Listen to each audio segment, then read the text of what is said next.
My name is Warren, and I'm the producer of GHTV.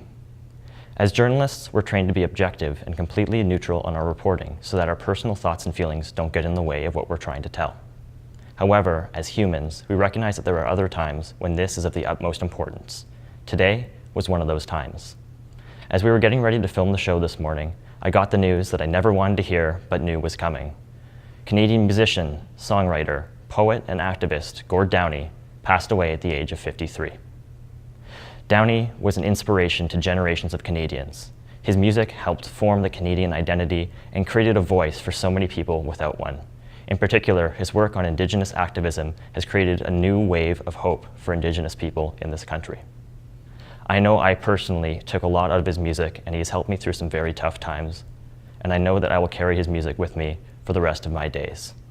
Here at GHTV, we wanted to open the show with a quick message of thanks to Mr. Downie for everything that he's done for this country and everything that he will continue to do by inspiring generations to come. Heaven is a better place today. Hello and welcome to GHTV. I'm Ashta Shetty. And I'm Megan Hutchison, joining Ashta at the desk today. Here's a look at some of the top headlines of the week. The workers' union at an Ontario car plant has reached a deal with General Motors. Employees at the Cami plant in Ingersoll were on strike for almost a month. But GM's offer was accepted by the union on Monday. With the deal comes better wages, benefits, and job security. It also names Cami as the main production plant for the Chevrolet Equinox. This will help ensure that the plant stays open in the years to come. Twitter has turned over 201 handles of accounts connected to the Russian attempts at influencing the 2016 presidential election. The accounts have been handed over to the U.S. Senate investigators. It is unknown if the posts from these accounts have been deleted from Twitter's servers in accordance with its privacy policy. The company may be able to recover some information from deleted tweets. Twitter is scheduled to appear at a public hearing before the Senate Intelligence Committee on November 1st. Google and Facebook have been invited to testify. Now here's Brandon Vieira with your entertainment update. Hey Ashta, since the release of the Harvey Weinstein expose, many female and male celebrities have come forward to share their stories about Weinstein and other Hollywood executives who they've been sexually harassed or assaulted by. Gwyneth Paltrow, Angelina Jolie, Cara Delevingne, and Kate Beckinsale are just some of the few women who have come forward with stories about being sexually harassed by Weinstein earlier in their careers.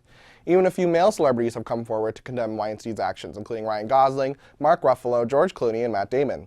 Some male celebrities like Terry Crews and James Van Der Beek have even shared their own stories of times when they were sexually assaulted by powerful men in the industry. Rose McGowan, who was one of the celebrities revealed to be a victim of Weinstein's sexual harassment in the New York Times, was suspended from Twitter due to her comments on the Weinstein scandal. After many celebrities took her side, Twitter reinstated her account. This led to her former Charmed co-star Alyssa Milano starting a new hashtag movement called #MeToo. She wants women to share their stories and show the world the magnitude of the problem behind sexual harassment and assault. The hashtag was used more than 500,000 times in the first 24 hours of the movement.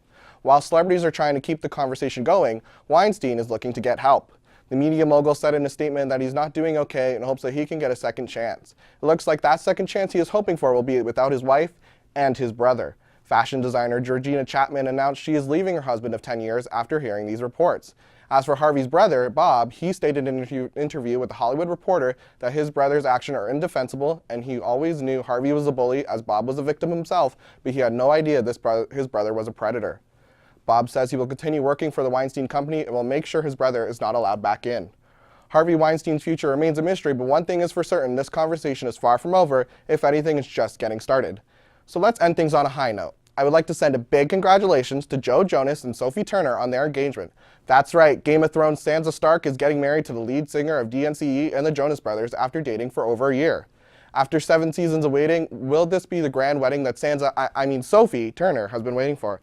I guess only time will tell, but I do know one thing, a wedding is coming. That's a wrap in entertainment news this week. I'm Brandon Vieira, and this has been your entertainment update. Now here's Anna Cotto and Francesco Lopresti with a look at sports. Thank you, Brandon. I'm Anna Okoto. And I'm Francesco Lopresti. Let's start with some school spirit, shall we? Both the men's and women's soccer team seasons came to a close on Wednesday as they host the Sheridan Bruins at home. The men's team already clinched the division title in its last game against George Brown and will now be looking to bring the season to a close with a win to make the record 10-0. Now the same goes for the women's team. They also have a current record of 9-0 and clinched the division title as well. And they'll also be looking to end the season a perfect 10-0. Want to hear some fun facts about your Hawks soccer teams? I know I do. It's been 1,090 days since the men's team last lost an OCAA match. The women's team, on the other hand, have had the best defense in the division, only allowing 3 goals. Good luck to both teams as they close out the season. Now on to the league-leading Toronto Maple Leafs as they continue to run wild on the league. Like I said last week, start planning the parade because it's happening. With their win against the Washington Capitals, the Leafs bring their record to 5-1 with a goal difference of +9. Along with having the best record, the Leafs are also leading the league in goals scored with 28. Even though the team is scoring goals for fun, one player in particular who hasn't been having the best start to the season is Mitch Marner. Marner, who is usually on the first line with JVR and Bozak, was demoted to the 4th line in the game against the Capitals, as his game hasn't been the greatest.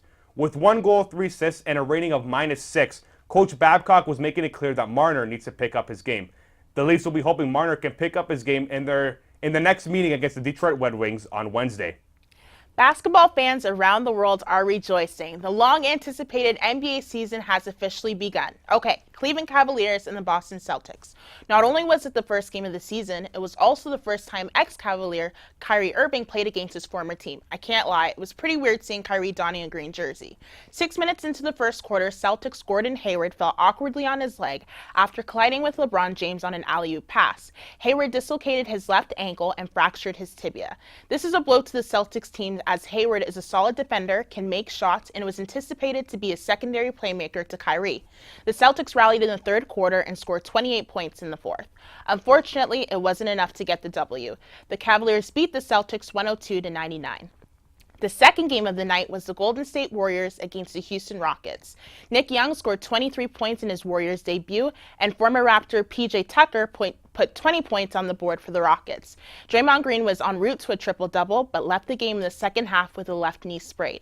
It looked like the Warriors beat the Rockets after Kevin Durant sank the game-winning shot, but you thought. The ball didn't leave Durant's hand in time, so the Rockets get the W. Final score was 122-121. I'm Anna Koto. And I'm Francesco Lopresti. Back to you, Ashta. Thanks, Anna. A Catholic high school teacher has been charged with sexual exploitation. On Thursday, Toronto police obtained a search warrant for a home in the Bloor Street West and Lansdowne Avenue area. The teacher is in custody for allegedly luring a child online and making child pornography. The suspect has been identified as Gerard McGilly. He's also been charged with 6 previous offenses, which include making and possessing child pornography and making sexually explicit material available to people under 18. A Mississauga mom is fighting to get her son autism therapy in his school classroom. She's fighting so hard, in fact, that she's brought it to Ontario's Human Rights Panel. The mom says she's offered to pay for the therapy herself, but the Dufferin-Peel Catholic District School Board says the support they provide is enough. This particular type of therapy has been contested by autistic community and therapy workers alike. Some autistic people say that say the therapy forces them to conform to societal norms and causes them internal trauma and anxiety. Here at Guelph-Humber and Humber College, a fight rages on as we enter day 3 of the professors' strike. Our reporter, Ben Eppel, talked to a union executive, a full-time faculty member, Stacy Merritt, about strike concerns on Tuesday, October 17. Here's a short clip from this interview. As far as actually getting students back into the classroom goes, are the negotiations happening right now, or is the union working to get the negotiations back and up and running? If they're not, what is going on with that? Yeah, I better be careful what I'm saying. I'm telling you what based on what I last know or I've been told. And at this point, there are no negotiations. At least that's my understanding. And I hope I'm accurate in saying that, because something may have changed in the last hour or so and I haven't heard. But at this point, there's not negotiations going on. And we have offered and want to get back to the table to discuss what the issues are, and so far it hasn't happened. So, stay tuned for a full special with the full interview and more coming soon. This is the part of the show where we normally introduce Alex Hensiuk with his comedy segment. However, he didn't show up today, and early reports indicate that he has also gone on strike. Stay tuned for updates on this situation as it develops. That's it for GHTV this week. I'm Megan Hutchison. And I'm Ashta Shetty. Thanks for watching.